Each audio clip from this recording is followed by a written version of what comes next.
Hello दोस्तों, आज हम पढ़ेंगे कक्षा 10th का चैप्टर त्रिकोणमिति।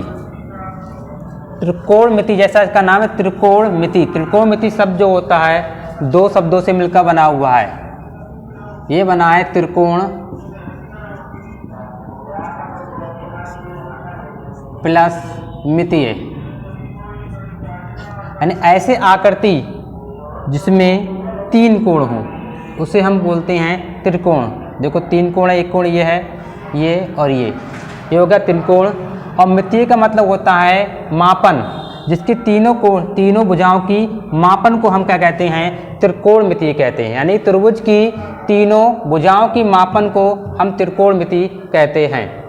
और त्रिकोणमिति में तीन भुजाएं होती हैं। एक ये वाली भुजा, इसे बोलते हैं हम आधार। ये सीधी भुजा होती है नीचे, इसे बोलते हैं आधार। और इस पर जो खड़ी भुजा होती है ये वाली, इस भुजा पर ये वाली भुजा खड़ी है, इसे हम बोलते हैं लंब। और ये है आधार।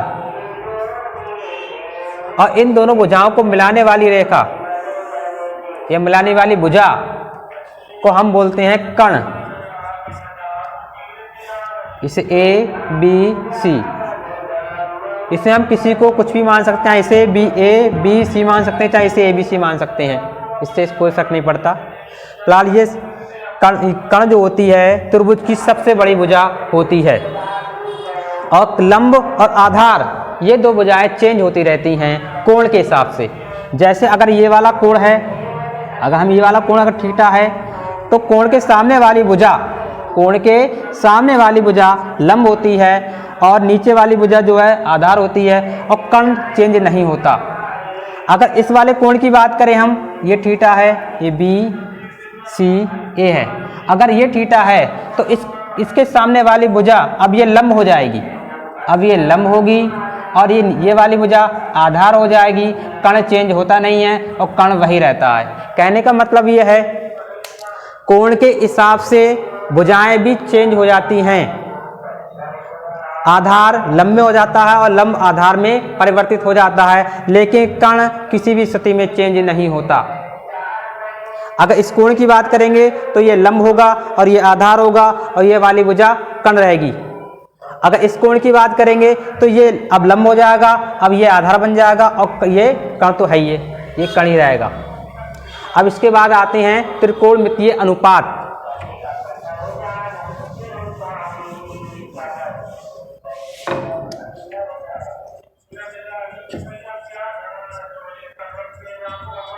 त्रिकोणमितीय अनुपात जो होते हैं वो 6 प्रकार के होते हैं।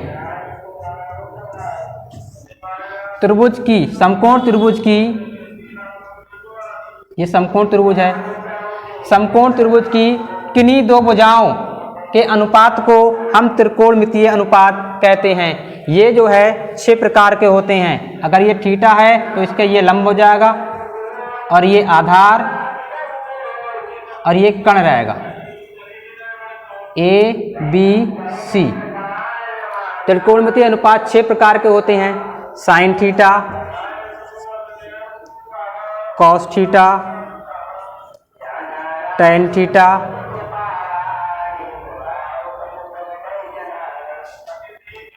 Cot theta, sec theta, cosec theta.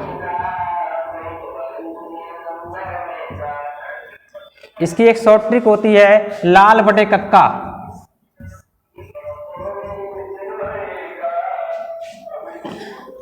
ऊपर ये साइन थीटा है, बीच में ये कॉस थीटा है, लास्ट में टेन थीटा है, और टेन का उल्टा कॉट थीटा होता है, कॉस का उल्टा सेक थीटा होता है, साइन का उल्टा कॉसेक थीटा होता है।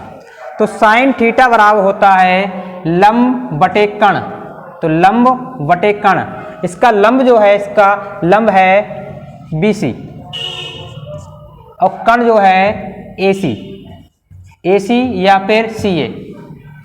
ऐसे cos थीटा बराबर होता है आधार बटे कर्ण, और इसका आधार है AB और कर्ण है AC। tan थीटा बराबर होता है लंब बटे आधार, और इसका लंब है BC और आधार है AB। इसी प्रकार cot थीटा होता है, अब नीचे तो पढ़ेंगे, cot थीटा होता है आधार बटे लंब और इसका आधार है AB और लंब यहाँ पर है BC। इसी प्रकार sec थीटा होता है कर्ण बटे आधार और इसका कर्ण है AC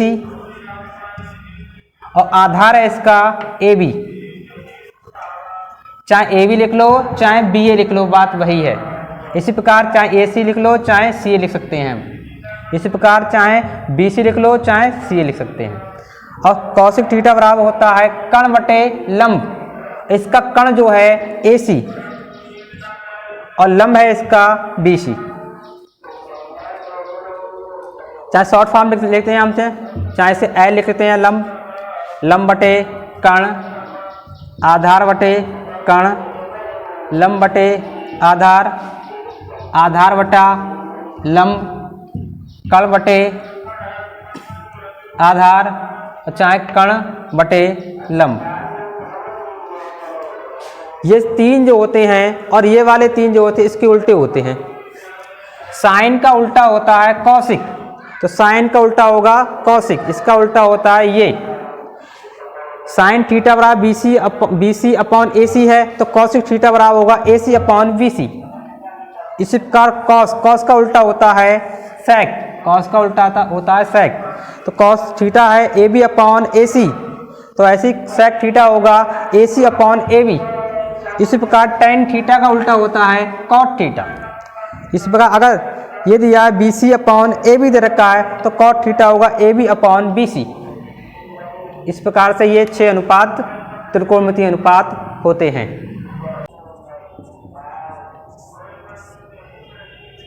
पाइथागोरस प्रमेय की सहायता से हम किसी त्रिभुज की यदि 2 भुजाएं पता होती हैं तो तीसरी भुजा को हम ज्ञात कर सकते हैं।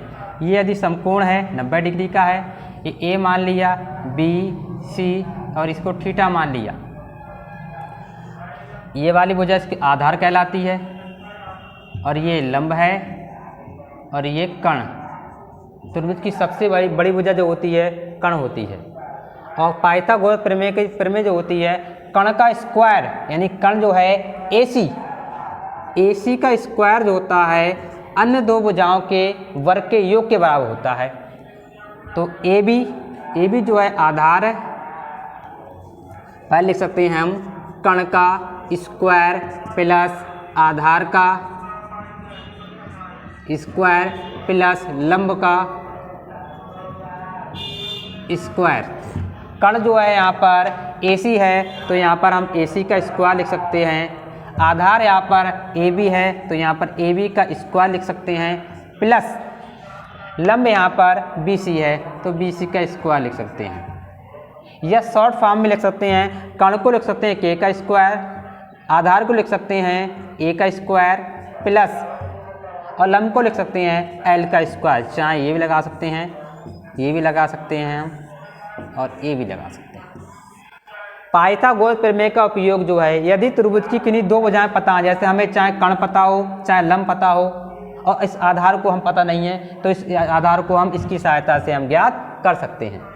या फिर लंब और आधार पता है तो कर्ण को ज्ञात कर सकते हैं, या कर्ण आधार पता है तो हम लंब को ज्ञात कर सकते हैं।